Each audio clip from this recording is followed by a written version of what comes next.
Hi hello friends, இன்னைக்கு நாம 2025ல ரொம்பவே ரீசெண்டாக ரிலீஸ் ஆன ஒரு மலையாளம் இன்வெஸ்டிகேஷன் த்ரில்லர் படமான Dominic and the ladies purse படத்தோட ஃபுல் மூவி எக்ஸ்பிளனேஷன் தான் பார்க்க போகிறோம். வாங்க நம்ம படத்தோட கதைக்குள்ளே போகலாம். படத்தோட ஸ்டார்டிங் சீன்லேயே ஒரு பிரைவேட் இன்வெஸ்டிகேஷன் ஏஜென்சிக்கு அசிஸ்டன்ட் தேவைப்படுறதா வாண்டட் போஸ்டரை எல்லா இடத்துலையும் ஒட்டி வைக்கிறாங்க. அந்த வாண்டட் போஸ்டரை பார்த்துட்டு கௌதம்னு ஒரு பையன் அந்த பிரைவேட் இன்வெஸ்டிகேஷன் ஏஜென்சியில் தான் அசிஸ்டண்டாக சேரணும்னு சொல்லி இன்டர்வியூ அட்டென்ட் பண்ணுறதுக்காக அங்கே போகிறான். அந்த ஏஜென்சிக்கு போய் பார்த்தா அங்க டொமினிக்னு ஒருத்தர் இருக்காரு. இவர் தான் நம்ம படத்தோட ஹீரோ. இப்போ நம்ம ஹீரோ இந்த கௌதம இன்டர்வியூ நடத்துறாரு. வெறும் 2 நிமிஷத்துல அவன் பேசுற விதத்தையும் அவனோட ஆட்டிடியூடையும் வச்சு யூ ஆர் செலக்டட்னு சொல்லி அவனை செலக்ட் பண்ணி அவரோட அசிஸ்டண்டா மாத்துறாரு. இப்போ நம்ம ஹீரோவும் கௌதமும் பக்கத்துல இருக்க ஒரு ஹோட்டலுக்கு போய் சாப்பிடுறாங்க. அப்படி அவங்க சாப்பிட்டுக்கிட்டு இருக்கும் போது இந்த அசிஸ்டன்ட் கௌதமும், சார் அப்படி என்கிட்ட ஒரு கேள்வி கூட கேட்காம 2 நிமிஷத்துல என்னை எப்படி சார் நீங்க செலக்ட் பண்ணீங்கன்னு சொல்லி கேட்கும் போது நம்ம ஹீரோவும் ரொம்ப சிம்பிள்பா, நீ கட்டிருக்க வாட்ச், உன்னோட ட்ரெஸ், உன்னோட ஷூஸ் எல்லாமே பிராண்டடா இருக்கு, உன்னோட போன்ல புக் பை ஷோல இருந்து ஒரு மெசேஜ் வந்திருக்கு, அது மட்டும் இல்லாம ரீசெண்டா நீ ஒரு இன்வெஸ்டிகேஷன் படத்தை வேற பார்த்துட்டு வந்திருக்க, நீ ரொம்ப பணக்கார பையனா இருந்தாலும் ரீசெண்டா பார்த்த ஒரு படத்தை வச்சு நான் உன்னை புரிஞ்சுக்கிட்டது உனக்குள்ள இன்வெஸ்டிகேஷன் பண்றதுக்கான ஆர்வம் அதிகமா இருக்குன்னு. நீ பணக்கார வீட்டு பையனா இருக்கிறதுனால என்கிட்ட நீ காசு கேட்டு என்னை கட்டாயப்படுத்த மாட்ட, நான் எவ்வளோ காசு கொடுக்குறேனோ அதை நீ சைலண்டா வாங்கிட்டு போவ. அது மட்டும் இல்லாம உன்கிட்ட பைக் இருக்கு, நான் ஒரு கார் வச்சிருக்கேன், ஆனா அது எங்க வீட்டு ஹவுஸ் ஓனரோடது, என்கிட்ட சொந்தமா ஒரு வண்டி கூட கிடையாது, அதனால என்னோட டிடெக்டிவ் வேலைக்கு நீ வச்சிருக்க பைக்கை நான் யூஸ் பண்ணலாம். ஸோ இவ்வளோ தேவை உன்கிட்ட எனக்கு இருக்கிறதுனால தான் நான் உன்னை என்னோட அசிஸ்டண்டாக செலக்ட் பண்ணேன்னு சொல்கிறாரு. இப்போ இவங்க 2 பேரும் ஒரு முக்கியமான கேஸை இன்வெஸ்டிகேட் பண்ணுறதுக்காக போகிறாங்க. அது யாரோட கேஸ்ன்னு இவரோட அசிஸ்டன்ட் கேட்கும் போது சோமன் பிள்ளையோட கேஸ். இந்த சோமன் பிள்ளை ஒரு மிகப்பெரிய பணக்காரர், அவர் ஆல்ரெடி மேரிடாக இருக்கிறவர், ஆனால் இப்போ வேற ஒரு பொண்ணு கூட தொடர்பில் இருக்காரு. ஸோ அதனால இந்த சோமன் பிள்ளையோட ஒய்ஃப் இவரை கண்காணிக்க சொல்லி என் கையில் இந்த பொறுப்பை ஒப்படைச்சிருக்காங்க. அதனால அவரை ஃபாலோ பண்ணிட்டு போய் நாம கையும் களவுமா அவரை பிடிக்க போகிறோம்னு சொல்லி நம்ம ஹீரோ அவரோட அசிஸ்டன்ட் கிட்ட சொல்கிறாரு. இப்போ நம்ம அசிஸ்டண்ட்டும் நம்ம ஹீரோ கிட்ட, சார் உங்கள் வீட்டில் நீங்கள் போலீஸ் யூனிஃபார்மில் இருக்க மாதிரி ஒரு ஃபோட்டோவை பார்த்துனேன்னு கேட்கும்போது நம்ம ஹீரோ இப்போ அவரோட ஃப்ளாஷ்பேக்கை சொல்கிறாரு. நான் போலீஸ்காரனாக தான் இருந்தேன், கொஞ்சம் நேர்மையானவனா வேற இருந்தனா, அதனால என்ன டிஸ்மிஸ் பண்ணிட்டாங்கன்னு சொல்றாரு. ஆக்சுவலா என்னன்னு பார்த்தீங்கன்னா நம்ம ஹீரோ ஒரு கலர் பிளைண்ட், அவர் ஃபேக் டாக்குமெண்ட் வச்சு தான் போலீஸ் டிபார்ட்மெண்ட்லயே சேர்ந்திருப்பாரு. ஒரு கேஸ் நடந்தப்போ காரோட கலரை ரெட் கலருக்கு பதிலாக கிரீன் கலர்னு மாற்றி எழுதியிருப்பாரு. இந்த விஷயம் வெளியே தெரிஞ்சு நம்ம ஹீரோ கலர் பிளைண்டுங்கிற விஷயமே டிபார்ட்மெண்ட்டுக்கு தெரிய வந்து அவர் ஃபேக்கான டாக்குமெண்ட்ஸை சப்மிட் பண்ணி தான் போலீஸ் டிபார்ட்மெண்ட்ல சேர்ந்தாருங்கிற மாதிரி இவர் மேலே கேஸை போட்டு கடைசியில் இவரை போலீஸ் டிபார்ட்மெண்ட்லேருந்தே டிஸ்மிஸ் பண்ணியிருப்பாங்க. இதுதான் அவரோட உண்மையான கதை. ஆனால் அது அவரோட அசிஸ்டன்ட் கிட்ட சொல்லலை. அதுக்கப்புறமா நம்ம ஹீரோவும் சரி நம்மளை டிபார்ட்மெண்ட்லேருந்து தூக்குனா என்ன, நம்மளே ப்ரைவேட்டாக ஒரு இன்வெஸ்டிகேஷன் ஏஜென்சியை ஓப்பன் பண்ணலான்னு சொல்லி தான் இப்போ நம்ம ஹீரோ ஒரு இன்வெஸ்டிகேஷன் ஏஜென்சியை ஓப்பன் பண்ணி ஒரு டிடெக்டிவாக சுற்றிக்கிட்டு இருக்காரு. அங்கே கட் பண்ணால் இப்போ நம்ம ஹீரோவும் அவரோட அசிஸ்டண்ட்டும் சோமன் பிள்ளையோட கேஸை பார்த்துக்கிட்டு இருந்தாங்க இல்லையா, அவரை விசாரிக்கிறதுக்காக அவரை ஃபாலோ பண்ணி போய்கிட்டு இருக்கும்போது அவர் ஒரு லாட்ஜுக்குள்ளே போகிறாரு. உடனே நம்ம ஹீரோவும் அவரோட அசிஸ்டன்ட் கிட்ட, நீ வெளியே வெயிட் பண்ணு, நான் உள்ளே போய் செக் பண்ணிட்டு வரேன்னு சொல்லிட்டு இந்த சோமன் பிள்ளை எந்த ரூமை புக் பண்ணியிருக்காரோ அந்த ரூமை கண்டுபிடிச்சு ஓப்பன் பண்ணி உள்ளே போய் பார்க்குறாரு. அங்கே போய் பார்த்தா அவர் வேற ஒரு பொண்ணு கூட தொடர்பில் இருக்காரு. அங்கே போன நம்ம ஹீரோவும் அவங்க 2 பேரும் வீடியோ எடுக்கிறாரு. இதை பார்த்த சோமன் பிள்ளை பயங்கரமாக பதறிட்டு, நீங்கள் யார், இது என்னோட ஒய்ஃப், எதுக்காக வீடியோ எடுக்கிறீங்கன்னு சொல்லி கேட்குறாரு. உடனே நம்ம ஹீரோவும், ஓ அப்படியா, உங்க ஒய்ஃபோட பேரை மல்லிகா தானே, அவங்க தான் என்னை இன்வெஸ்டிகேட் பண்றதுக்காக அனுப்பியும் வச்சாங்க, இதெல்லாம் நான் உங்க ஒய்ஃப் கிட்ட சொல்லாம இருக்கணும்னா உங்களை ஃபாலோ பண்ணிட்டு நான் வந்திருக்கேன், அதுக்காக எனக்கு நீங்க 50,000 ரூபா கொடுக்கணும், அப்படி நீங்க கொடுக்கலனா நான் வீடியோவை உங்க ஒய்ஃப்ட்ட கொடுத்துருவேன்னு சொல்லி மிரட்டி அவர்கிட்ட இருந்து நம்ம ஹீரோ 50,000 ரூபா வாங்கிட்டு அங்கிருந்து கிளம்பி போறாரு. இப்போ நம்ம ஹீரோ அவங்களோட ஹவுஸ் ஓனரோட வீட்டுக்கு வந்திருக்காங்க. அங்கே ஒரு லேடி இருக்காங்க, இவங்க தான் நம்ம ஹீரோவோட ஹவுஸ் ஓனர் லேடி. இப்போ நம்ம ஹீரோ கிட்ட ஊர் ஃபுல்லாக நீ ஒரு மிகப்பெரிய இன்வெஸ்டிகேஷன் டிடெக்டிவ்னு சொல்லிக்கிட்டு இருக்கல, அதே மாதிரி எனக்கு நீ ஒரு ஹெல்ப் பண்ணியாகணும். கடைசியாக நான் ஒரு ஹாஸ்பிட்டல் போனப்போ எனக்கு ஒரு லேடியோட பர்ஸ் கிடச்சிது. அந்த பர்ஸில் அந்த லேடியோட ஃபோட்டோவோ அட்ரஸோ எதுவுமே இல்லை, கொஞ்சம் கார்ட்ஸும் காசும் மட்டும்தான் இருந்தது. அதை நீ செக் பண்ணி அது யாரோடதா இருக்கும்னு சொல்லி எனக்கு கண்டுபிடிச்சு கொடு, அதை நான் யாரோடதோ அவங்க கிட்ட கொடுத்தாகணும், ஸோ அதனால எனக்கு ஹெல்ப் பண்ணுன்னு சொல்கிறாங்க. நம்ம ஹீரோவும் அந்த பர்ஸை வாங்கிட்டு, இதை கண்டுபிடிக்கிறதுனால எனக்கு எந்த யூஸுமே இல்லையே, எனக்கு எந்த காசும் வரப்போகிறது இல்லையா, அதனால நீங்கள் ஒன்று பண்ணுங்கள், இந்த பர்ஸில் காசு இருக்குன்னு சொன்னீங்க இல்லையா, அந்த காசை ஏதாச்சும் ஒரு சைல்டு வெல்ஃபேரில் கொண்டு கொடுத்துருங்க, அதுக்கப்புறமா அந்த பர்ஸை எங்கேயாச்சும் தூக்கி போட்டுருங்க நம்ம ஹீரோ சொல்கிறாரு. அதுக்கு அந்த லேடியும், ஓஹோ ஏதாச்சும் உனக்கு யூஸ் இருந்தால் தான் நீ இந்த மாதிரி வேலைகளை பண்ணுவியா, அப்படின்னா கடந்த 4 மாசமாக நீ என்னோட வீட்டுக்கு வாடகை கொடுக்கவே இல்லைல்ல, அதனால இந்த பர்ஸ் யாரோடதுன்னு நீ கண்டுபிடிச்சு அவங்க கையில் ஒப்படைச்சிட்டு வா, உன்னோட 4 மாத வாடகையை நான் ரிஜெக்ட் பண்ணிடுறேன் அப்படின்னு சொல்கிறாங்க. அதை கேட்ட நம்ம ஹீரோ, ஓஹோ இது சூப்பர் டீலாக இருக்கே, நானே இதை கண்டுபிடிக்கிறேன் அப்படின்னு சொல்லிட்டு இப்போ அந்த பர்ஸ் யாரோடதுங்கிறத கண்டுபிடிக்கிறதுக்காக நம்ம ஹீரோ இறங்குறாரு. அடுத்த நாளே இப்போ நம்ம ஹீரோ அந்த பர்ஸில் என்னெல்லாம் இருக்குன்னு செக் பண்ணுறாரு. கொஞ்சம் காசு இருக்குது, கார்ட்ஸ் இருக்குது, அது மட்டும் இல்லாமல் ஏதோ ஒரு பேப்பரை கிழிச்சு போட்டு வச்சிருக்கு, அதுக்கப்புறமா ஒரு மெமரி கார்டும் இருக்குது. ஸோ இப்போ இவர் இந்த மெமரி கார்டை எடுத்து போட்டு பார்க்குறாரு. பார்த்து அதில் பாஸ்வேர்ட் கேட்குது. அதுக்கப்புறமா கிழிச்சு வச்சிருந்த அந்த குட்டி குட்டி பேப்பர்ஸ் எல்லாத்தையுமே கனெக்ட் பண்ணி ஏதாச்சும் க்ளூ கிடைக்குமான்னு செக் பண்ணிக்கிட்டு இருக்காரு. வச்சு பார்க்கும்போது அது யாரோ ஒருத்தங்களோட பேங்க் ஸ்டேட்மெண்ட்ங்கிற விஷயம் தெரிய வருது. உடனே நம்ம ஹீரோவும் எனக்கு தெரிஞ்ச ஒரு பேங்க் எம்ப்ளாய் இருக்காரு, அவர்கிட்ட இந்த பேங்க் ஸ்டேட்மெண்ட்டை கொடுத்தா யாரோடதுங்கிறத நம்மளால கண்டுபிடிக்க முடியும்னு சொல்லி அவருக்கு கால் பண்றாரு. நம்ம ஹீரோவும் அவருக்கு தெரிஞ்ச அந்த பேங்க்ல ஒர்க் பண்ணவர்கிட்ட எல்லா டீட்டெயில்ஸையும் கொடுத்துட்டு இப்போ அந்த அக்கௌண்ட் ஹோல்டரோட பேர் பூஜா, அதுக்கப்புறமா அவங்களோட வீடு அட்ரஸையுமே அவர்கிட்ட இருந்து கேட்டு தெரிஞ்சுக்கிறாரு. இப்போ அந்த அட்ரஸ்க்கு நம்ம ஹீரோ அந்த பூஜாங்கிற பொண்ணை தேடி போறாரு. அங்க போய் பார்த்தா அங்க 2-3 பொண்ணுங்க இருக்காங்க. அவங்க கிட்ட இந்த பர்ஸை காட்டி இது பூஜாங்கிறவங்களோட பர்ஸான்னு சொல்லி கேட்கும்போது அவங்களும் ஆமான்னு சொல்றாங்க. இந்த பொண்ணுங்க யாருன்னு பார்த்தீங்கன்னா பூஜாவோட ஃப்ரெண்ட்ஸாம். ஸோ இப்போ நம்ம ஹீரோவும் சரி பூஜா எங்க, அவங்க கிட்ட நான் இந்த பர்ஸை ஒப்படைச்சிட்டு போறேன்னு சொல்லி நம்ம ஹீரோ கேட்கும்போது கடந்த 4 நாளாக பூஜாவை காணலன்னு சொல்லி அவளோட ஃப்ரெண்ட்ஸு சொல்கிறாங்க.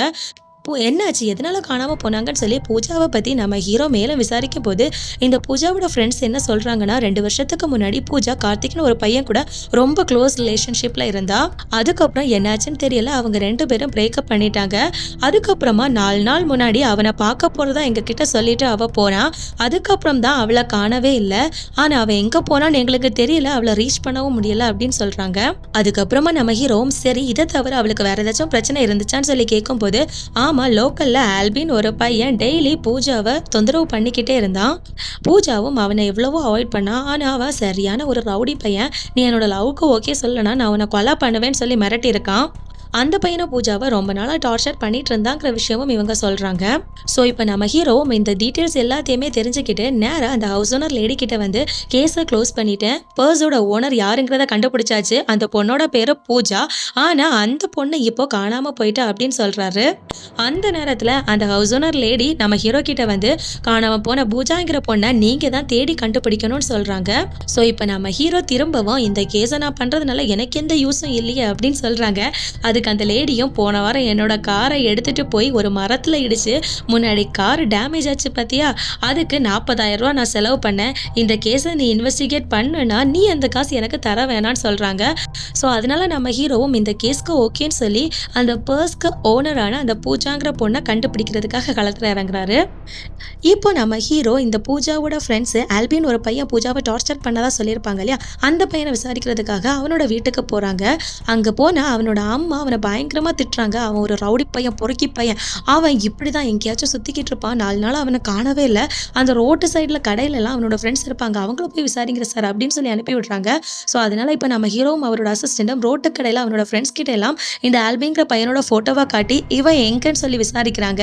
அதை வச்சு இந்த ஆல்பி எங்கே ஒழிஞ்சிருக்காங்கிற விஷயத்தை இவரை கண்டுபிடிச்சு ஆல்பிங்கிறவனை பயங்கரமாக போட்டு அடிச்சு, டேய் பூஜா எங்கடா, அவளை என்னடா நீ பண்ணான்னு சொல்லி கேட்கும் போது அவனும் சார் நான் அவளை பார்த்தே ரொம்ப நாள் ஆச்சு சார், நான் வேற ஒரு கேஸில் மாட்டியிருக்கேன் சார், என்னை விடுங்க சார்ன்னு சொல்லி அவன் கெஞ்சிக்கிட்டு இருக்கான். ஆனால் பின்னாடியிலேருந்து வந்து அந்த நம்ம ஹீரோவோட அசிஸ்டண்ட்டுக்கு இந்த ஆல்பிங்கிறவன் நம்ம ஹீரோவை தான் தாக்கிக்கிட்டு இருக்காங்கிறத புரிஞ்சுக்கிட்டு ஒரு பெரிய ராட் எடுத்துட்டு வந்து அந்த ஆல்பியோட தலையிலேயே பயங்கரமாக அடிக்கிறாரு.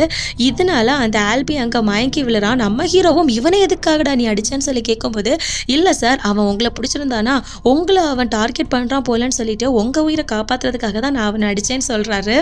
அங்கே கட் பண்ணால் இப்போ இந்த ஆல்பிங்கிற பையனை அடித்த கேஸில் நம்ம ஹீரோவையும் அவரோட அசிஸ்டண்ட்டையும் லோக்கல் போலீஸ் ஸ்டேஷனில் பிடிச்சி வச்சுருக்காங்க. அங்கே ஹீரோவோட ஹவுஸ் ஓனர் லேடியும் அந்த ஆல்பியோட அம்மாவும் வந்திருக்காங்க. ஆனால் அவங்க கேஸ் எல்லாம் கொடுக்காம நம்ம ஹீரோவையும் அவரோட அசிஸ்டண்ட்டையும் அங்கேருந்து ரிலீஸ் பண்ணிடுறாங்க. இப்போ பூஜாவோட கேஸை திரும்பவும் பயங்கரமாக இன்வெஸ்டிகேட் பண்ணுறாரு. இப்போ அந்த ஆல்பிங்கிற பையனை நாம பிடிச்சாச்சு. இனிமே 2 வருஷத்துக்கு முன்னாடி அவங்க ரொம்ப க்ளோஸ் ரிலேஷன்ஷிப்பில் இருந்த அந்த கார்த்திங்கிற பையனை அவங்க 2 வருஷத்துக்கு முன்னாடி பிரேக்கப்பும் பண்ணிட்டாங்க. ஆனால் பிரேக்கப்பான பையன் கூட 4 நாள் முன்னாடி போகிறதா அவங்க ஃப்ரெண்ட்ஸ் கிட்ட சொல்லிட்டு போயிருக்காங்க. பிரேக்கப்பான பையன் கூட இவங்க எதுக்காக போய் மீட் பண்ணணும்னு சொல்லி ரொம்ப கன்ஃபியூஷனில் இருக்காரு. ஸோ அதனால இதை பற்றி ஏதாச்சும் மேலும் தகவல்கள் தெரிஞ்சுக்கிறதுக்காக அந்த பர்ஸில் ஒரு மெமரி கார்டு இருந்து இல்லையா, அந்த மெமரி கார்டு வேறு பாஸ்வேர்ட் ப்ரொடெக்டடாக இருந்தது.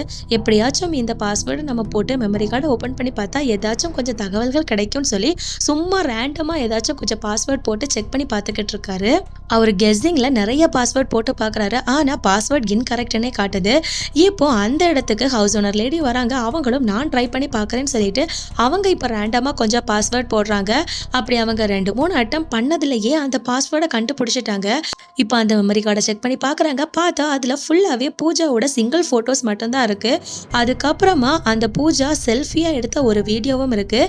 ஆனால் அந்த மெமரி கார்டில் அவளோட எக்ஸ் பாய் ஃப்ரெண்டான அந்த கார்த்திக்கோட எந்த ஃபோட்டோவுமே இல்லை. அந்த செல்ஃபி வீடியோவில் மட்டும் அந்த கார்த்திக்ங்கிறவனோட வாய்ஸ் மட்டும்தான் கேட்குது, அவனோட ஃபேஸை காட்டலை. இப்போ இந்த பூஜாவும் கார்த்திக்கும் ஏதோ ஒரு ஹோட்டலில் இருந்த வீடியோ எடுத்த மாதிரி தெரியுது. பேக்ரவுண்டில் ரேடியோவில் நியூஸும் ஓடிக்கிட்டு இருக்கு. என்ன நியூஸ் ஓடுதுன்னா, மூலக்கடை பஞ்சாயத்தில் புதுசாக ஒரு லைப்ரரியை ஒரு தலைவர் ஓப்பன் பண்ணியிருக்காருங்கிற நியூஸ் ஓடுது. ஸோ அதனால இப்போ இந்த மூலக்கடை பஞ்சாயத்து எங்கே இருக்குன்னு சொல்லி நம்ம ஹீரோவும் அவரோட அசிஸ்டண்ட்டை விசாரிச்சு பார்க்குறாங்க. அப்படி அவங்க செக் பண்ணி பார்த்ததுல அது மூணாரில் இருக்கிறது தெரிய வருது. அதுக்கப்புறமா இப்போ பிளேஸை கண்டுபிடிச்சிட்டாங்க. இது என்னைக்குன்னு டேட் இவங்களுக்கு கண்டுபிடிக்கணும். அதனால அந்த நியூஸில் லைப்ரரி ஓப்பன் பண்ணதாக போட்டிருப்பாங்க இல்லையா. ஸோ இவங்க நெட்டில் அந்த லைப்ரரியை என்னைக்கு ஓப்பன் பண்ணியிருக்காங்கன்னு சொல்லி போட்டு பார்க்குறாங்க. அப்படி பார்க்கும்போது December 31, 2021 அப்படி ஓப்பன் ஆயிருக்கிறது தெரிய வருது. ஸோ இப்போ நம்ம ஹீரோவும் மூணார் போனால் நமக்கு ஏதாச்சும் முக்கியமான தகவல்கள் கிடைக்கும்னு சொல்லி அவரோட அசிஸ்டண்ட்டை கூட்டிகிட்டு இப்போ மூணாருக்கு அதை பற்றி விசாரிக்கிறதுக்காக போகிறாங்க. அப்படி மூணாருக்கு வந்ததும் அந்த மெமரி கார்டில் வீடியோவில் அவங்க 2 பேரும் ஒரு ஹோட்டலில் தங்கியிருந்ததாக பார்த்துருப்பாங்க இல்லையா. அந்த ஹோட்டலுக்கு போயிட்டு அங்கே இருந்த ரிசப்ஷனிஸ்ட் கிட்ட 2 வருஷத்துக்கு முன்னாடி உள்ள CCTV ஃபுட்டேஜஸை செக் பண்ணணும்னு சொல்லி கேட்கும்போது அவங்களும் 6 மாதத்துக்கான டேட்டா மட்டும்தான் இருக்கும், அதுக்கப்புறமா அது ஆட்டோமேட்டிக்காக டிலீட் ஆகும்னு சொல்கிறாங்க. சரி ஓகே, மேனுவலாக நீங்கள் ரெஜிஸ்டர் பண்ணியிருப்பீங்க இல்லையா, அதில் கார்த்திக் அவனோட அட்ரஸை கொடுத்துருப்பான் இல்லையா, அந்த அட்ரஸ் எனக்கு வேணும்னு சொல்லி கேட்குறாங்க. ஸோ அதனால இப்போ இவங்களும் அதை தேடி எடுத்து அந்த கார்த்திக்கோட அட்ரஸை கொடுக்குறாங்க. ஸோ இப்போ நம்ம ஹீரோக்கு கார்த்திக்கோட அட்ரஸ் கிடச்சி அவனோட வீட்டில் விசாரிக்கிறதுக்காக தேடி போகிறாங்க. அங்கே போய் பார்த்தா ஒரு லேடி இருக்காங்க. இவங்களோட பேர் நந்திதா. இவங்க கார்த்திக்கோட சிஸ்டராம். ஸோ இப்போ நம்ம ஹீரோவும் இவங்க கிட்ட கார்த்திகை பற்றி விசாரிக்கும் போது இப்போ அவங்க ஒரு ஷாக்கிங்கான நியூஸை சொல்கிறாங்க. என்னன்னா 2 வருஷத்துக்கு முன்னாடி இவங்களோட பிரதர் கார்த்திகை காணுமாம். இப்போ நம்ம ஹீரோவும் இவங்க கிட்ட விசாரிக்கும் போது இந்த நந்திதா ஒரு கிளாசிக்கல் டான்ஸராம். இவங்க கொஞ்ச நாள் கொல்கட்டாவில் இருந்திருக்காங்க. 2 வருஷத்துக்கு முன்னாடி இவங்களோட பிரதர் காணாமல் போனதுக்கு அப்புறமா அவனை தேடி இங்கே வந்திருக்காங்க. நானும் அவனை தான் தேடிக்கிட்டு இருக்கேன்னு சொல்கிறாங்க. அப்போ நம்ம ஹீரோவும் உங்கள் பிரதர் கார்த்திக் பூஜான்னு ஒரு பொண்ணு கூட ரிலேஷன்ஷிப்பில் இருந்திருக்காங்க இல்லையா, அந்த பொண்ணை பற்றி ஏதாச்சும் உங்ககிட்ட ஷேர் பண்ணியிருக்கானான்னு சொல்லி கேட்கும்போது இல்லை, அவங்க 2 பேரும் ரிலேஷன்ஷிப்பில் இருக்கிறதா சொல்லியிருக்கான், ஆனால் அவளை பற்றி என்கிட்ட இது வரைக்கும் எதுவும் சொன்னதில்லைன்னு சொல்கிறாங்க. அதுக்கப்புறம் இந்த கார்த்திக் ஒரு ஸ்டேஜ் ஆர்டிஸ்டாக இருந்ததுக்கான ஃபோட்டோ அவங்க வீட்டில் இருக்குது. அதை எடுத்து பார்த்து நம்ம ஹீரோ நந்திதா கிட்ட விசாரிக்கும் போது இந்த கார்த்திக்கு ஆக்டிங்கில் ரொம்ப இன்ட்ரெஸ்ட் இருந்திருக்கு. கொஞ்ச நாள் தமிழ்நாட்டில் இருந்த ஒரு ட்ராமா ஆர்டிஸ்ட் குரூப்பில் சேர்ந்து ஒரு மெம்பராக இருந்து அங்கே ஆக்டிங்லாம் பண்ணிக்கிட்டு இருந்ததா சொல்கிறாங்க. அதுக்கப்புறமா நம்ம ஹீரோ நீங்கள் கார்த்திகை கடைசியாக எப்போ பார்த்தீங்கன்னு கேட்கும்போது December 31, 2021 தான் நான் அவனை கடைசியாக பார்த்தேன். அதுக்கப்புறம் நான் அவனை பார்க்கவே இல்லைன்னு இந்த நந்திதா சொல்கிறாங்க. நீங்கள் உங்களோட பிரதர் காணாமல் போனதுக்காக மிஸ்ஸிங் கேஸ் ஏதாவது ஃபைல் பண்ணியிருக்கீங்களான்னு சொல்லி கேட்கும்போது அவங்களும் ஆமா லோக்கல் போலீஸ் ஸ்டேஷனில் கம்ப்ளைண்ட் ஃபைல் பண்ணதாக சொல்கிறாங்க. ஸோ அதனால இப்போ நம்ம ஹீரோ சரி வாங்க நம்ம ஸ்டேஷனில் போய் விசாரிக்கலாம்னு சொல்லி இப்போ மூணார் போலீஸ் ஸ்டேஷனுக்கு போகிறாங்க. அங்கே நம்ம ஹீரோ கார்த்திகோட மிஸ்ஸிங் கேஸை பற்றி விசாரிக்கும் போது அவங்க இன்னும் தொடர்ந்து தேடிக்கிட்டு தான் இருக்காங்களாம். அவங்களுக்கு அவங்க காணாமல் போனதை பற்றின எந்த ஒரு தகவலும் கிடைக்கலன்னு சொல்கிறாங்க. ஸோ இப்போ நம்ம ஹீரோவும் இனிமே இங்கேயே தங்கியிருந்த முதல்ல கார்த்திக் எங்கே போனான்னு சொல்லி அவனை கண்டுபிடிச்சாதான் இந்த பூஜாக்கு என்னாச்சுங்கிறத நம்மளால தெரிஞ்சுக்க முடியும்னு சொல்லி நம்ம ஹீரோ அங்கேயே தங்கியிருந்து அந்த கார்த்திகை கண்டுபிடிக்கிற இன்வெஸ்டிகேஷன் கேஸை ஆரம்பிக்கிறாரு. இந்த கார்த்திக்ங்கிற பையன் கொச்சியில் பிரகாஷ் அசோசியேட்ஸ்ங்கிற ஒரு இதில் ஒர்க் பண்ணிக்கிட்டு இருந்த தகவல் நம்ம ஹீரோக்கு தெரிய வருது. அதனால அடுத்த நாள் நம்ம ஹீரோ அவரோட அசிஸ்டண்ட்டை கூட்டிட்டு அந்த பிரகாஷ் அசோசியேட்ஸுக்கு கார்த்திகை பற்றி விசாரிக்கிறதுக்காக போறாரு. அங்க அந்த கம்பெனியோட ஓனரான பிரகாஷே கார்த்திகை பயங்கரமா பாராட்டி பேசுறாரு. அவன் ரொம்ப நல்ல பையன், அவன் உண்டு அவன் வேலை உண்டுன்னு தான் இருப்பான். 2 வருஷமா அவன் இந்த கம்பெனியில் ஒர்க் பண்ணியிருக்காங்கிற விஷயமும் தெரிய வருது. ஆக்சுவலாக இவங்களோட கம்பெனியில் என்ன மாதிரி ஒர்க் பண்ணுறாங்கன்னா கொஞ்சம் லீகல் டாக்குமெண்ட்ஸ் அதை வெரிஃபை பண்ணி அப்ரூவல் வாங்குறதுக்கு அந்த டாக்குமெண்ட்டை மூவ் பண்ணுறது, இதில் பெரிய பெரிய ஆட்கள் எல்லாம் இன்வால்வ் ஆகுவாங்களாம். இந்த மாதிரியான பிஸ்னஸ் தான் இவங்க பண்ணிக்கிட்டு இருக்காங்க. இவங்களுக்கு பெரிய பெரிய கிளைண்ட்ஸ் எல்லாம் இருப்பாங்க, எல்லாருமே பெரிய ஆட்கள். ஸோ பிஸ்னஸ் ரீதியாக கார்த்திக்கு ஏதாச்சும் ப்ராப்ளம் இருக்கான்னு சொல்லி கேட்கும்போது அவன் மிஸ் ஆகுறதுக்கு 2-3 நாள் முன்னாடி ஒரு டாக்குமெண்ட் சம்மந்தமாக அவன் ஏதோ கொஞ்சம் டென்ஷனாக இருந்தான் அப்படின்னு சொல்லி அந்த கம்பெனியில் கார்த்திக்கோட கொலீக்ஸ் இருப்பாங்களே அவங்க எல்லாம் சொல்லிக்கிட்டு இருக்காங்க. அப்ப அந்த கம்பெனியோட ஓனர் பிரகாஷும் அது ஒன்றும் பெரிய இஷ்யூவா எனக்கு தெரியல, அது ஒரு பிரச்சனையே இல்லைன்னு சொல்றாரு. அங்க கட் பண்ணா இப்ப நம்ம ஹீரோ அவரோட அசிஸ்டன்ட் கிட்ட கார்த்திக் அந்த பிரகாஷ் அசோசியேட்ஸ்ல ஒர்க் பண்ணும்போது அவனுக்கு பிசினஸ் ரீதியா ஏதோ ஒரு பிரச்சனை நடந்திருக்கு. அவன் லாஸ்டா டீல் பண்ண கிளைண்ட்ஸ் அவங்க இருக்கிற இடத்துல எல்லாம் இந்த கார்த்திகை காணலங்கிற போஸ்டரை கொண்டு போய் ஒட்டு, அதை வச்சு அவங்களோட ரியாக்ஷனை பார்க்கும்போது இந்த கார்த்திக் மிஸ் ஆனதுக்கும் அவங்களுக்கும் ஏதாச்சும் சம்மந்தம் இருக்கா இல்லையாங்கிறத நம்மளால கண்டுபிடிக்க முடியும். அதே சமயம் அந்த பக்கம் தமிழ்நாட்டில் நாகர்கோவில்ல இந்த கார்த்திக்கும் அவங்களோட சிஸ்டர் நந்திதாவும் சின்ன வயசுல இருந்த அந்த டிராமா குரூப்ல நான் போய் விசாரிச்சுட்டு வரேன்னு சொல்லிட்டு நம்ம ஹீரோ அந்த பக்கம் போறாரு. ஸோ இப்போ அடுத்த நாளே நம்ம ஹீரோ தமிழ்நாட்டில் இருக்க நாகர்கோவிலுக்கு அந்த டிராமா குரூப்பை விசாரிக்கிறதுக்காக போறாரு. அங்க போய் பார்த்தா அங்க வேற ஒருத்தர் இருக்காரு. அவரும் இங்க இருந்த டிராமா குரூப் எல்லாம் எப்பவோ எடுத்துட்டாங்க. அந்த குரூப்போட ஹெட் சந்திரசேகருங்கிறவரு எங்க போனார்னே தெரியல. டிராமா சம்பந்தப்பட்ட பொருட்கள் எல்லாம் இந்த ரூம்ல தான் நாங்கள் போட்டு வச்சிருக்கோம்னு சொல்லி அந்த ரூம்ல கூட்டிட்டு போய் காட்டுறாங்க. அதுக்கப்புறமா நம்ம ஹீரோ அந்த டிராமா குரூப்போட ஹெட் சந்திரசேகர் இருக்கார் இல்லையா, அவர் எப்போவாச்சும் இங்கே வந்தாருன்னா என்னோட நம்பருக்கு என்னை காண்டாக்ட் பண்ண சொல்லுங்கன்னு சொல்லி நம்ம ஹீரோ அவரோட நம்பர் அங்கே இருக்கவங்க கிட்ட கொடுத்துட்டு போறாரு. இப்போ இதை விசாரிச்சுட்டு நம்ம ஹீரோ திரும்ப இப்போ மூணாருக்கு வராரு. இங்க நம்ம ஹீரோவோட அசிஸ்டன்டும் நம்ம ஹீரோ சொன்ன மாதிரியே அந்த கார்த்திக்ங்கிறவன் டீல் பண்ண கடைசி கிளைண்டான டோனி ஒருத்தனோட வீட்டு முன்னாடி கார்த்திகை காணவில்லைங்கிற போஸ்டரை ஒட்டுறான்.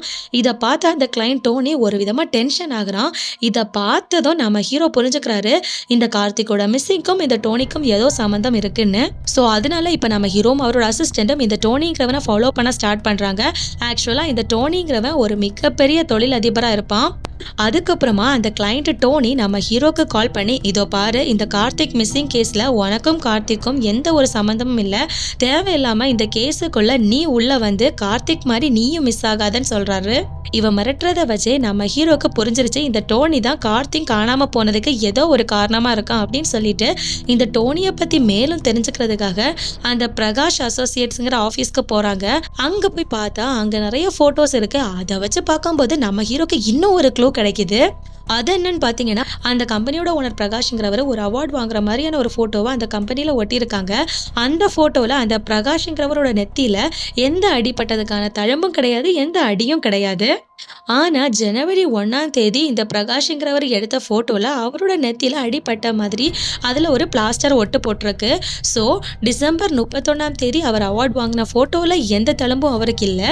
ஜனவரி 1ஆம் தேதி அவர் எடுத்த ஃபோட்டோவில் அவரோட மண்டையில் தழும்பு இருக்குது. ஸோ இதுக்கு நடுவில் இந்த பிரகாஷ்க்கு ஏதோ அடிபட்டிருக்கு. இதை பற்றி பிரகாஷ் கிட்ட நேரில் மீட் பண்ணி பேசலான்னு சொல்லி நம்ம ஹீரோ ட்ரை பண்ணும்போது அவர் ஆஃபீஸ்க்குள்ளே இருந்துட்டு ஆள் இல்லைன்னு சொல்லி அங்கேருந்து அனுப்பி விட்றாரு. ஸோ இப்போ நம்ம ஹீரோக்கு இந்த கம்பெனி ஓனர் பிரகாஷ்க்கும் அந்த கிளைண்ட் டோனிக்கும் ஏதோ ஒரு டீல் இருந்திருக்கு. அந்த டீல்னால கூட இந்த கார்த்திக் மிஸ் ஆயிருக்கலாம்னு சொல்லி சந்தேகங்கள் வருது. ஸோ இப்போ நம்ம ஹீரோ அவரோட அசிஸ்டன்ட் கூட்டிட்டு அந்த பூஜாங்கிற பொண்ணோட வீடு பாலக்காட்டில் இருக்கு, அங்கே விசாரிக்கிறதுக்காக போறாங்க. அங்கே போய் பார்த்தா அந்த பூஜாவோட அம்மா 4 நாட்களா அவங்களோட பொண்ணை காணலன்னு சொல்லி பயங்கர சோகத்தில் இருக்காங்க. போலீஸ் கிட்ட கம்ப்ளைண்ட்லாம் கொடுத்துருக்காங்களாம், ஆனால் போலீஸ் பெருசாக விசாரிக்கல. ஸோ அதனால நம்ம ஹீரோ இந்த கேஸை ரொம்ப சீரியஸாக இன்வெஸ்டிகேட் பண்ணுறதை கேள்விப்பட்டு நம்ம ஹீரோ கிட்ட எப்படியாச்சும் என் பொண்ணை கண்டுபிடிச்சு கொடுங்கன்னு சொல்லி கேட்குறாங்க.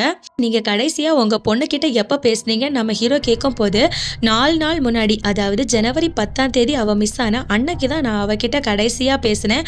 அவ எனக்கு வாட்ஸ்அப்ல ஒரு லிங்க் அனுப்பியிருந்தா, அந்த லிங்க் ஓப்பன் ஆகலைன்னு சொல்லி நான் அவளுக்கு கால் பண்ணேன். அந்த காலை அட்டன் பண்ணவளும், அம்மா நான் உங்ககிட்ட அப்புறம் பேசுகிறேன், நான் ஒருத்தங்களை மீட் பண்ண போகிறேன், கொஞ்சம் பிஸியாக இருக்கேன், இப்போ நான் பஸ் ஸ்டாண்டில் இருக்கேன், ஸோ அதனால நான் அவங்கள மீட் பண்ணிவிட்டு உங்ககிட்ட அப்புறமா பேசுகிறேன் அப்படின்னு சொல்லிட்டு அவங்க பொண்ணு இவங்க கிட்ட அப்படி தான் பேசினா கடைசி வார்த்தை அப்படின்னு சொல்லி இவங்க சொல்கிறாங்க. இப்போ நம்ம ஹீரோவும் இப்போதைக்கு உங்கள் பொண்ணோட பர்ஸ் மட்டும்தான் என் கிட்ட கிடச்சிருக்கு, உங்கள் பொண்ணை நான் கண்டிப்பாக சீக்கிரமாக கண்டுபிடிச்சு கொடுக்குறேம்மா அப்படின்னு சொல்லிட்டு அந்த பர்ஸை பூஜாவோட அம்மா கிட்ட கொடுக்குறாங்க. ஸோ இப்போ நம்ம ஹீரோவோட ஹவுஸ் ஓனர் லேடி கிட்ட பூஜாவோட பர்ஸ் எப்படி வந்திருக்கோங்கிற ஒரு ஃப்ளாஷ்பேக்கை காட்டுறாங்க. அதாவது பூஜா பஸ் ஸ்டாண்டில் நின்றுட்டு அவங்க அம்மாவுக்கு ஃபோன் பேசியிருக்காங்க இல்லையா, அப்படி அவங்க பேசி முடிச்சதுக்கு அப்புறமா அவங்களோட ஃபோனை அவங்க பர்ஸில் வச்சுருக்காங்க. அதுக்கப்புறமா அவங்க பர்ஸை அவங்களோட பேக்கில் வைக்கும் போது அதே பஸ் ஸ்டாண்டில் இருந்த ஒரு திருட்ட பையன் பார்த்துக்கிட்டு இருந்திருக்கான். அதுக்கப்புறமா பூஜாக்கு தெரியாம அவளோட பேக்ல இருந்து அவளோட பர்ஸை ஆட்டையை போட்டுட்டு அங்கிருந்து தப்பிச்சு ஓடி இருக்கான். அப்படி போகும்போது அவன் தெரியாதனமா அங்க நின்றுட்டு இருந்த நம்ம ஹீரோவோட மேல மோதி இருப்பான். அப்படி மோதும் போது அவன் கையில இருந்த பர்ஸும் கீழே விழுந்திருக்கும். இங்க என்னடா நம்ம ஹீரோன்னு பாக்குறீங்களா, ஸ்டார்டிங்ல அந்த சோமன் பிள்ளை கேஸ் விஷயமா அந்த சோமன் பிள்ளையை ஃபாலோ பண்ணுறதுக்காக பஸ் ஸ்டாண்டுக்கு போயிருப்பாரு. எதேர்ச்சையா அந்த நேரத்தில் தான் இவன் ஃபோனை திருடிட்டு போகும்போது இவர் மேலே மோதியிருப்பான். ஸோ அந்த பர்ஸ் கீழே விழுந்திருக்கும் இல்லையா, விழுந்த பர்ஸை நம்ம ஹீரோ தான் எடுத்து அவன் கையில் கொடுத்துருப்பாரு. அது 1-2 செகண்டில் நடந்திருக்கும். அதனால நம்ம ஹீரோக்கு அந்த பர்ஸ் சுத்தமாக ஞாபகம் இல்லை. அதுக்கப்புறமா அந்த பர்ஸை திருடினவன் நேராக ஒரு ஹாஸ்பிட்டலுக்கு போயிட்டு அங்கே அந்த பர்ஸுக்குள்ளே இருந்த பூஜாவோட ஃபோனை மட்டும் எடுத்துகிட்டு பர்ஸை அங்கேயே விட்டுட்டு போயிருப்பான். அந்த இடத்துக்கு தான் நம்ம ஹீரோவோட ஹவுஸ் ஓனர் லேடி செக்கப்காக வந்திருப்பாங்க. அப்படி வரும்போது அவங்க இந்த பர்ஸை பார்த்து அதை எடுத்திருப்பாங்க. இப்போ ஃப்ளாஷ்பேக் முடியுது. ப்ரெசென்ட்டில் நம்ம ஹீரோக்கு அந்த கிளைண்ட் டோனிக்கும் இந்த பிரகாஷ்க்கும் என்ன சம்மந்தம் இருக்குது அதை பற்றி நம்ம விசாரிக்கணும்னு நினச்சி அந்த பிரகாஷை தனியாக மீட் பண்ண போனால் அது நடக்கலை. அதனால இந்த பிரகாஷை எப்படியாவது மீட் பண்ணணும்னு சொல்லி ஒரு பிளானை போடுறாரு. என்னன்னா அந்த பிரகாஷோட கம்பெனிலே ஒர்க் பண்ணுற ஒரு லேடி மூலமாக இந்த பிரகாஷை தனியாக வர வச்சு அவர் கண்ணை காட்டி மிரட்டி விசாரிக்கிறாரு. இப்போ இந்த பிரகாஷ் நடந்த விஷயங்கள் எல்லாத்தையுமே சொல்கிறாரு. என்ன நடந்திருக்குன்னா, டிசம்பர் 31 நைட்டு நியூ இயர் பார்ட்டியில் இந்த ஓனர் பிரகாஷும் அவங்களோட கிளைண்ட்டு டோனியும் பயங்கரமாக சரக்கடிச்சு கூத்தடிச்சிட்டு இருந்திருக்காங்க. அன்னைக்கு நைட்டு அந்த பார்ட்டிக்கு கார்த்திக்கும் அந்த டோனியோட கேஸ் ஃபைல்ஸை கொண்டு வந்திருக்கான். அங்கே வச்சு அவன் ஒரு விஷயத்த பார்த்துருக்கான். அதான் இவங்க 2 பேரும் ஒன்றா சேர்ந்து சரக்கடிச்சு கூத்தடிச்சுக்கிட்டு இருக்க விஷயத்த இவ்வளோ நாள் இந்த கார்த்திக் அவனோட ஓனர் பிரகாஷை ரொம்ப நல்லவன் சொல்லி நம்பிக்கிட்டு இருந்திருப்பாரு. ஆனால் இவங்க 2 பேரும் ஃப்ராடுங்கிற விஷயத்த அப்போ தான் புரிஞ்சிருக்காரு. இப்படி இவங்க 2 பேரும் ஒன்னா சேர்ந்து கூத்தடிச்சுக்கிட்டு இருக்கதை பார்த்துட்டு நம்ம கார்த்திக்கும் அவங்க கிட்ட போயிட்டு, நீங்க 2 பேரும் கூட்டு கலவானீங்களா, இதோ பாருங்க இந்த கேஸ் ஃபைல்ஸை நான் ரிலீஸ் பண்ணி நீங்க 2 பேரும் எவ்வளோ பெரிய ஃப்ராடுங்கிறத நான் வெளிக்கொண்டு வரதான் போறேன் அப்படின்னு சொல்லிட்டு அன்னைக்கு நைட்டே அந்த கேஸ் ஃபைல்ஸோட கார்த்திக் அவரோட பைக்கை எடுத்துட்டு போயிருக்காரு. இதை பார்த்த பிரகாஷும் அந்த கேஸ் ஃபைல் மட்டும் வெளியே வந்துருச்சு, என்னோட கம்பெனி க்ளோஸ் ஆயிரும், என்னோட பேரு மொத்தமா கெட்டு போயிடும், அதனால அது நம்மளால விடக்கூடாது அப்படின்னு சொல்லிட்டு உடனே இந்த பிரகாஷும் டோனியும் பைக்ல வேகமா போய்கிட்டு இருக்க கார்த்திகை துரத்திக்கிட்டே இவங்களோட கார்ல போயிருக்காங்க. அப்படி நம்ம கார்த்திகை துரத்திக்கிட்டு போனதுல இந்த பிரகாஷ் அவனோட காரை வச்சு கார்த்திகோட பைக்கை பயங்கரமா மோதி இருக்கான். அப்படி மோதினதுல பக்கத்துல இருந்த ஏரியில இந்த கார்த்திக் தூக்கி வீசி அவனோட பைக்கோடவே அந்த ஏரிக்குள்ள விழுந்திருக்கான். இந்த ஆக்சிடென்ட்ல தான் பிரகாஷுக்கு அவனோட நெத்தியில அடியும் பட்டிருக்கு. இதுதான் சார் அன்னைக்கு நைட்டு நடந்துச்சு, நான் அவனை கொலை பண்ணணும்னு சொல்லி கார் எடுத்துட்டு போகல, அது ஒரு ஆக்சிடென்டா நடந்துச்சு அப்படிங்கிற மாதிரி இந்த பிரகாஷ் நம்ம ஹீரோ கிட்ட சொல்றான். இப்போ இதெல்லாம் கேட்ட நம்ம ஹீரோட அசிஸ்டண்ட்டும் நம்ம ஹீரோ கிட்ட வந்து, இவர் சொல்றதெல்லாம் கேட்டா உண்மையாங்கிறது எனக்கு சந்தேகமா தான் இருக்கு. ஏன்னா 2 வருஷத்துக்கு முன்னாடி ஏரியில விழுந்து செத்து போன கார்த்திகை இப்போ ரீசெண்டா 4 நாள் முன்னாடி ஜனவரி 10ஆம் தேதி பூஜா எதுக்காக அவனை பார்க்க போறதா அவளோட ஃப்ரெண்ட்ஸ் கிட்ட சொல்லிட்டு போயிருக்கணும். இதுல யார் சொல்றது உண்மை, இந்த உண்மையை நம்ம தெரிஞ்சுக்கணும்னா அந்த ஏரியில இவங்க சொல்ற மாதிரி பிரகாஷோட பைக்கும் அவரோட டெட் பாடியும் இருக்கான்னு சொல்லி நாம செக் பண்ணி ஆகணும் அப்படின்னு சொல்றாரு. ஸோ இப்போ அதனால நம்ம ஹீரோ லோக்கல்ல இருக்க போலீஸ் ஸ்டேஷன்ல போய் பெர்மிஷன் வாங்கிட்டு அந்த ஏரியா ஃபுல்லா செக் பண்ணிக்கிட்டு இருக்காங்க. ஏரியா ஃபுல்லா செக் பண்ணிட்டாங்க. அதுல கார்த்திகோட பைக் கிடைச்சிருக்கு. அது கூடவே ஒரு கோணிப்பை மூட்டை கிடைச்சிருக்கு. அந்த கோணிப்பையை எடுத்துட்டு வந்து ஓபன் பண்ணி பாக்குறாங்க. பார்த்தா ஒரு பங்கமான ட்விஸ்ட் என்னன்னு பாத்தீங்கன்னா, அதுக்குள்ள கார்த்திகோட பாடி இருக்குன்னு சொல்லி தான் எல்லாருமே எதிர்பார்ப்பாங்க. ஆனா அதுல இருக்கிறது பூஜாவோட டெட் பாடி. இதை பார்த்து எல்லாருமே பயங்கரமா ஷாக் ஆகுறாங்க. என்னடா இது, 2 வருஷத்துக்கு முன்னாடி கார்த்திக் தானே காணாம போனா, ஆனா இப்போ இங்க இருந்து கிடைச்சிருக்க பாடி பூஜாவோடது. கார்த்திக் என்னன்னா அவனுக்கு என்ன ஆச்சு, இது மாதிரி நிறைய கேள்விகள் நம்ம ஹீரோவோட மைண்ட்ல வந்துகிட்டே இருக்கு. இப்போ உடனே நம்ம ஹீரோ பூஜாவோட அம்மாவுக்கு கால் பண்ணி, லாஸ்டா உங்க பொண்ணு உங்களுக்கு ஒரு லிங்க் அனுப்புனதா சொன்னீங்க இல்லையா, அந்த லிங்கை எனக்கு அனுப்ப முடியுமான்னு சொல்லி கேட்கும் போது அவங்களும் லிங்க் அனுப்பி கொடுக்குறாங்க. ஸோ இப்போ நம்ம ஹீரோவும் அந்த லிங்கை ஓப்பன் பண்ணி பார்க்குறாங்க. பார்த்தா அதுல ஒருத்தங்க டான்ஸ் ஆடிக்கிட்டு இருக்காங்க. அது யாருன்னு பார்த்தா கார்த்திகோட சிஸ்டர் நந்திதா தான். இதை பார்த்த நம்ம ஹீரோக்கு இன்னும் பயங்கரமா டவுட் கூடிக்கிட்டே இருக்கு.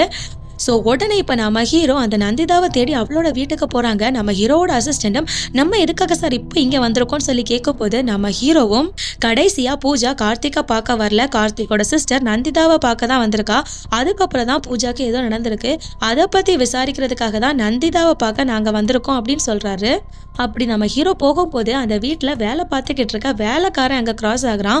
அவன்கிட்ட பூஜாவோட ஃபோட்டோவை காட்டி, கொஞ்ச நாள் முன்னாடி இந்த பொண்ணு இங்கே வந்துட்டு போனதை நீங்கள் பார்த்தீங்களான்னு சொல்லி கேட்கும் கேட்கும்போது அவரும் இல்ல எனக்கு எதுவுமே தெரியாது. சின்ன வயசுலேருந்து நான் இங்கே தான் இருக்கேன். 2 வருஷத்துக்கு முன்னாடி கார்த்திக் காணாம போற வரைக்கும் நான் அவர் கூட தான் இருந்தேன். கார்த்திக் காணாம போனதுக்கு அப்புறமா நந்திதா இங்க வந்தாங்க. இப்ப நான் அவங்க கூட வேலை பார்த்துக்கிட்டு இருக்கேன். இதுவரைக்கும் நீங்க ஃபோட்டோல காட்டுன அந்த பொண்ண நான் பார்த்ததே இல்லன்னு சொல்றாரு.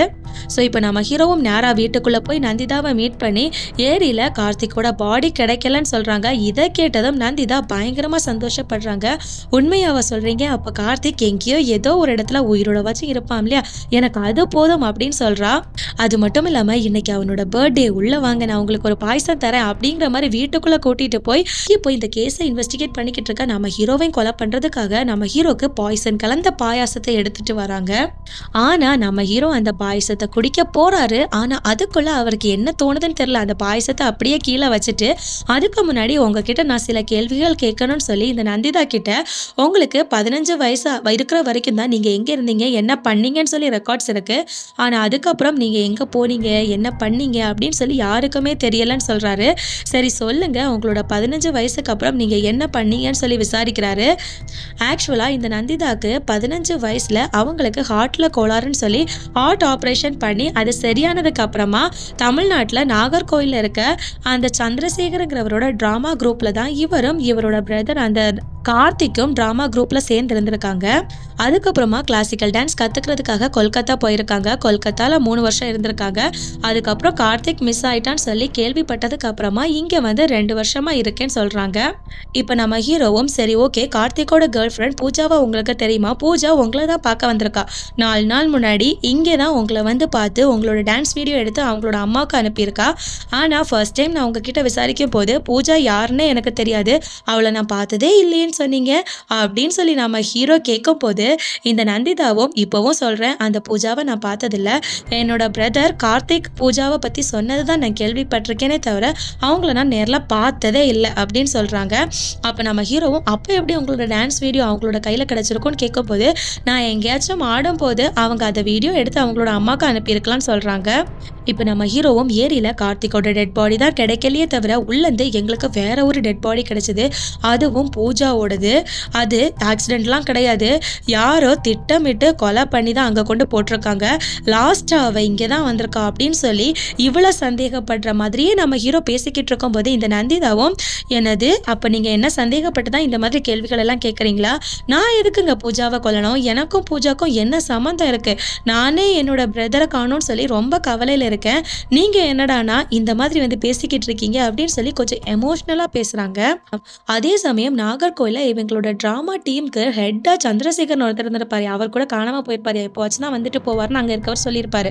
அவர்கிட்ட நம்ம ஹீரோ அவரோட நம்பரை கொடுத்து அவர் எப்போவாச்சும் வந்து கால் பண்ண சொல்லிட்டு போயிருப்பார் இல்லையா. ஸோ இப்போ அவர் தான் கால் பண்ணியிருக்காரு. இப்போ அவரும் நம்ம ஹீரோ கிட்ட என்ன விஷயமா நீங்கள் என்ன பார்க்க வந்தீங்க, உங்களுக்கு என்ன தகவல் வேணும்னு சொல்லி கேட்குறாரு. இப்போ நம்ம ஹீரோவும் உங்களோட டீமில் கார்த்திக்னு ஒரு பையன் இருந்தானா அவனை பற்றி தான் நான் கேட்கணும்னு சொல்லும் போது ஓ அவனா, ஆமாம் எங்கள் ட்ராமா டீமோட மெயின் லீடே அவன் தான், முக்கியமான வேஷங்கள் எல்லாமே அவன் தான் போடுவான். அவனோட அப்பா அம்மா இறந்ததுக்கு அப்புறமா அவனுக்கு எங்களோட டீமை விட்டு போகிறதுக்கு மனசே இல்லை, இங்கே தான் இருந்தான். ஆனால் அவன் ரொம்ப உயிராக நினச்ச அவனோட சிஸ்டர் நந்திதா பாவம், அந்த பொண்ணு 15 வயசுலேயே ஹார்ட் ஃபெயிலியரில் இறந்து போயிட்டா.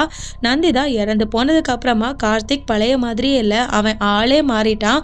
இப்படி அந்த சந்திரசேகரங்கிறவர் நம்ம ஹீரோ கிட்ட சொன்னதும் நம்ம ஹீரோ என்ன சார் சொல்கிறீங்க, நந்திதா இறந்து போயிட்டாங்களா? நான் இப்போ நந்திதா கூட அவங்களோட வீட்டில் பேசிக்கிட்டு தானே இருக்கேன்னு சொல்கிறாங்க.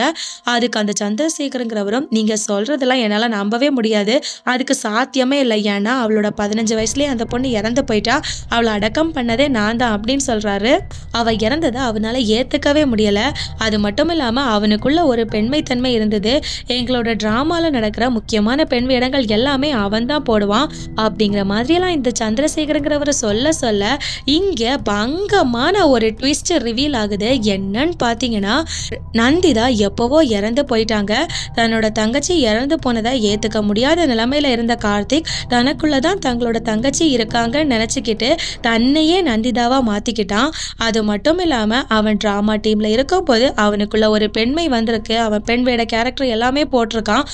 ஸோ அது எல்லாத்தையுமே சேர்த்து கடைசியாக அவன் 2 வருஷத்துக்கு முன்னாடி ஏரியில் அவனுக்கு ஆக்சிடென்ட் ஆனதை ஒரு சான்ஸாக எடுத்துக்கிட்டு அவன் கார்த்திக்குங்கிற அடையாளத்தை மொத்தமாக அழிச்சுக்கிட்டு பிறப்பில் அவன் ஆணா இருந்தாலும் இப்போ பெண்ணாக மாறி இப்போ நந்திதாங்கிற ஒரு கேரக்டராக இங்கே வாழ்ந்துக்கிட்டு இருக்கான்.